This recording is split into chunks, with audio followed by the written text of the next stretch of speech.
Hey, it's JC1424 once again with NASCAR Heat 2002. And in this episode of our season as Dale Jr. and his number 8 Budweiser Chevrolet, we're going to be running the 28th race of this 31 race season. And that will be at the Phoenix International Raceway, now just known as Phoenix Raceway, and previously ISM Raceway. Let's not talk about that one. Last episode, we raced at Talladega for the second time, and we had another neutral points day with Bobby Labonte. He led some laps, and then I finished one position in front of him. We also got screwed at a restart by Mark Martin, and that's probably the main reason I couldn't win the race or any shit like that. John Andretti got his second win of the season, so he got around Jeff Gordon in the points, and then we're still 35 ahead of Bobby Labonte. Dale Jarrett's kind of out of it, just chilling in third. And John Andretti could catch him. Mark Martin's closing in on Jeff Gordon, and Jeff Burton is sitting solid in 7th place. Ward Burton's kind of falling away from him, and I'm not paying attention to these guys on this page right now. It's all about all this action right here on the first page. Now, with past experiences at Phoenix and live streams on this game from years ago, I think I'm pretty good at this track. I've had some good results. I think I won here one time on these same settings. But the AI, I think in this game and in Dirt to Daytona, they're very prone to wrecking and lacking in awareness. Now also, yeah, I'm wearing my Spider-Man jacket. I just went to the movies and finally saw Spider-Man No Way Home. That was a glorious mindfuck.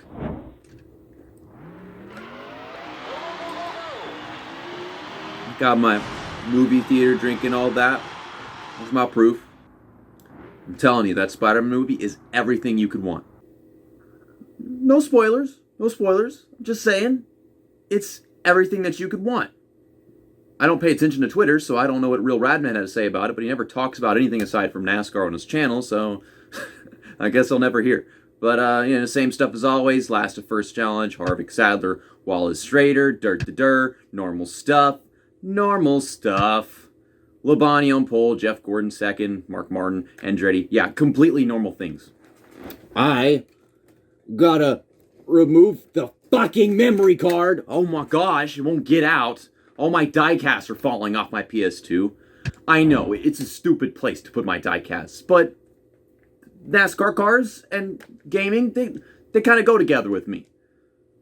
I gotta take a picture of this so I can put it in the video and show you what I just did. To get the damn memory card out. Okay. Let's get to racing.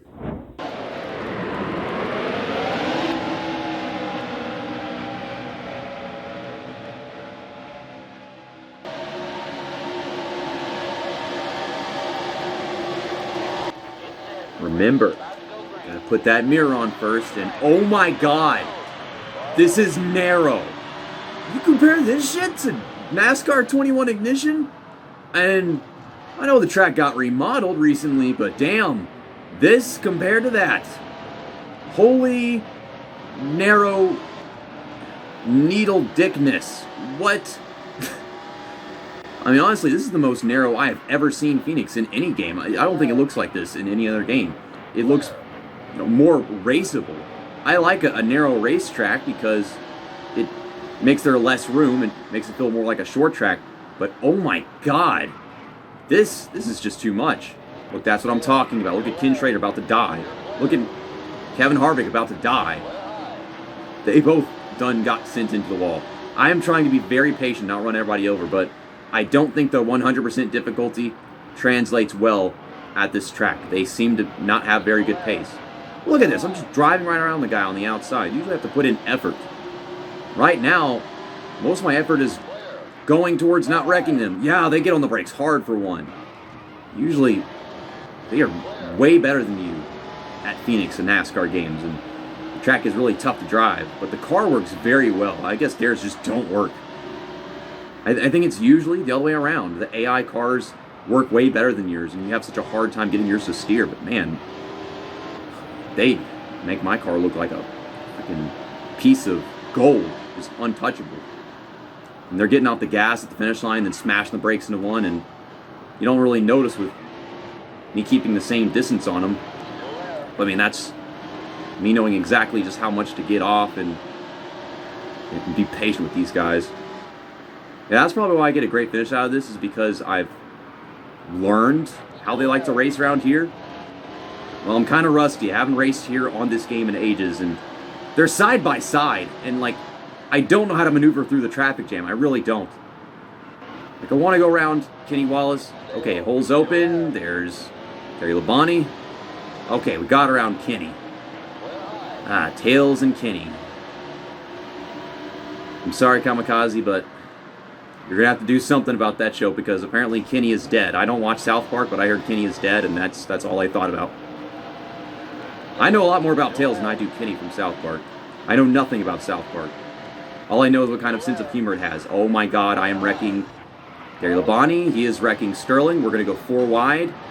Okay, we're all right. Everyone's good. Gosh, if this game had the rivalries in it, it'd be a real fucking pain. Be going after me for their just serious lack of skill, like the lack of pace. It makes me wish for this specific race I had 105 difficulty. I keep on just nailing these guys, and it's just enough to send them sideways, but they never actually wreck. If I go onto the outside through 1 and 2, I could probably get good runs, but I'm just not used to it. I keep trying to go for the inside. Now they're not side by side anymore, and there's no real reason, so I guess we can just send it in. I am on the apron. I'm trying to keep it. So that was a terrible pass, a terrible corner. But they're so lacking in pace that he never got back around with the crossover. Just look at him work the brakes going into these corners. I'm trying not to rear it into them. We're already up to 11th place, and we've got a ways to go. Sure, it's spread out, but I mean, this doesn't threaten me. The only thing that does threaten me is the fact that Bobby Labonte started on the pole, and he's probably still leading the race. He gets most laps led, and then I have to finish at least 2 positions ahead of him for us to still have a neutral point state. It's really sad. But I mean, this is what I get for doing this last to first challenge season like I do in mini games. I think it all comes down to what kind of parity you get on the highest difficulties in NASCAR games, whether or not I decide to go with like a last to first season or just qualify every race. It's like I'm doing the same thing with this game as I am NASCAR 21, and I think it's all in good timing, because with all the other heat games, before that series came to an end, I was actually running the qualifying. Mainly because you could never qualify actually up front. You'd always be like in the 30s or the 20s. And then they made it a little more lenient later on. But still, it was never up front. You'd have to have a custom setup to start first in them races. And here I feel like if I qualified, I'd actually start first very often. I would just steal the throne from Bobby Labonte. And I've been trying to pass Kurt Busch for a while now, and I'm just putting more focus on trying not to touch him. That's all I gotta do is throw it in to turn 1. He'll come back underneath me. We're getting tire wear. And maybe we'll get a run down the back straight. I got no damn idea. Okay, he was giving me room for a second, then he kind of stopped. I should be able to get the run off of turn 4 right here. Oh man, it is so nice to be calling this turn 4 for once. turn. But yeah, so much time spent calling it turn 2, and it's nice to be back to calling it turn 4. Because I've played so much. Newer NASCAR heat games, NASCAR 21, and it's just, everything is inverted now. I'm having a lot harder time passing these guys because they have better pace, and then they're still so sensitive, so diligent to contact. So the track is so damn narrow that, like, their cars are bigger than usual. They feel bigger than usual. It's so hard to get around them. I worry about messing up my line. And I can't pass somebody because they give me no fucking room. And they won't check up and crap. What do I do? I have to wreck myself on the apron trying to find a way around your ass. Okay. Good God.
them damn various camera angles really ruin everything. Like, the car is still driving the same, obviously, but what I am seeing changes completely. So, like, I don't know where I'm entering the corner. I don't know how the car is reacting. And I've seen some people say the same thing about this camera angle, the close chase. They can't drive good anymore whenever they leave like a cockpit or hood cam to get to this one. Because it's like what you're used to. You know, if you change it, suddenly you have to adjust completely. You can't enter the corners the same way. You're not seeing it the same way. Okay, here we go again. Just like with Ward Burton. How am I going to pass Mark Martin if he's taking up half the damn track? I mean, that's exaggeration. It's more like a third of the track. The fact that it's a third of the track whenever NASCAR 21, it's probably like a fifth or a sixth of the track. It's ridonculous. And I don't use that word often, but man, it's ridonculous. There you go. We're having a ridonculous race here at Phoenix. Like I said, I've had great runs at Phoenix in the past on these same race settings, and right now we're doing quite well. There goes Bobby Labonte on pit road. And I guess it is an appropriate time to pit. If he's in the pits and we're battling him for a championship, then I also want to pit with him. He's the one that I'm up against. I probably should wait for a caution, but I'm not gonna. Darn, fuel thing's probably gonna pop on the screen any second.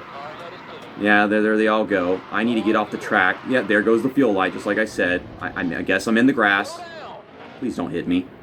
45? Okay, don't put... Did you just make me speed into pit road? You fucktard.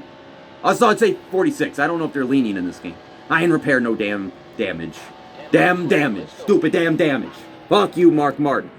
2 races in a row. This is the 3rd race in a row from a Roush car. It's not 2002 yet. I'm going to blow off a damn championship and then ruin everybody else's chances instead here. Damn, the fact that we saw Bobby Labonte on the entrance of pit road, like that, and he was driving that slow, it just goes to show how far he was away. And there he is right there. And we're still trying to get off pit road. So yeah, he was quite a ways away, and I can make that up without traffic. It's just we do have traffic. And I seem to have lost a spot on pit road, because I know I already passed Jeff Gordon. Try to get around him on the top. Something I've been able to do in the race. And we got fresh tires. There we go, there we go. Jolly good show. Or it was, until he kept up his run. Okay, they suck in turn 1, though. They suck in turn 1, so we got that. Tires ain't warmed up, so it's not sliding the same way. The sliding in turn 1 actually helps. I've just been sitting here watching Rusty Wallace struggle to pass Jeff Burton. Like, he goes for the inside, Jeff Burton goes to the inside, and it's like it kills his run. And it's honestly quite sad. Is I've been having that problem with Roush cars as well. I feel you, Rusty. Okay, but I gotta run, I gotta go. Look at him. Look at Jeff Burton do this. I mean, he's got to lap Kevin Harvick, but still, ho. Yeah, they do that, JC. How do I forget that they drive this slow into turn 1? Like, I've had to encounter and deal with it so many times, and for some reason I forget. It's so unusual for them to not be good at this track. I've played all these newer NASCAR games where they actually are. Oh man, don't forget about NASCAR Heat 4. I remember racing at this track in NASCAR Heat 4.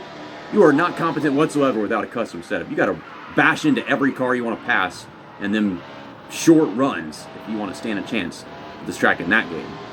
You got a custom setup, and then this track and Richmond with a custom setup are doable. All them damn custom setups you look up from YouTubers like Knee Pit Gaming or Red 4424. I don't know all of them, but they make them good setups. Bobby Labonte has led almost every lap in this race. He is going to claim the most laps led, and I don't even know if I'm going to win the race because it's so stretched out, and Mike Wallace won't get the fuck out of the way. Oh, we are about to lose so many points. I think the highest I might get up to is 3rd, because the race is almost over. About to come to 3 laps to go. Like I said, I have had great runs here in the past. But whenever you put points on the line, And you got this guy that's just dominating the race. My great run, my good run, none of that matters. I'm losing a bunch of points. We're going to go from a 35-point lead to like 15 probably. Oh no. Well, John Andretti will be for third. I still think that's about 20 points lost. And then Dale Jarrett. I can't even see Dale Jarrett. Oh, someone's blowing up. Is that Dale Jarrett? Or is it Bobby Labonte? Who is it? Is it a lap car? What's going on? Oh, it's Kenny Wallace. Fuck you, Kenny Wallace. Always Kenny Wallace blowing up. It can't be somebody that matters. It's always been dumb back markers. Y'all throw a caution for that? They don't throw a caution for that when it's at the end of the race. This is one of those rare occurrences where we didn't get a caution. I just said that last episode. That we never have races where there's just green flags start to finish. I think we only had it one time. I don't remember where it was.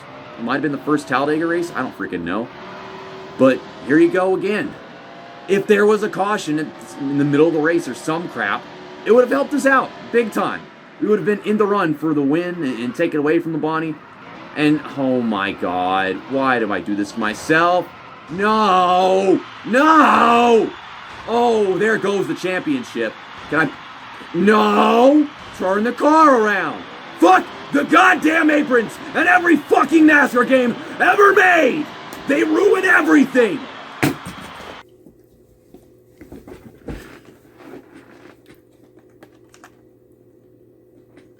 Decent.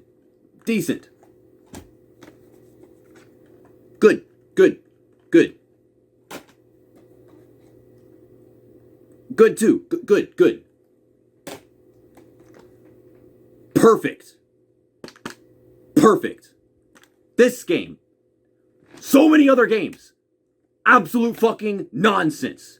Physical bullshit.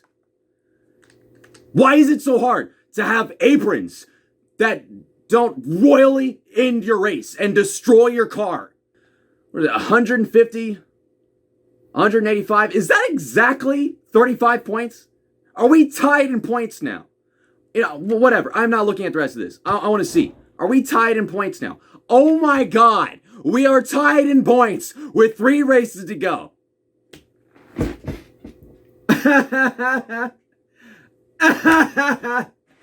Oh my God. 2022 is going to be off to an insane start. See you next time. That's that. And episode over.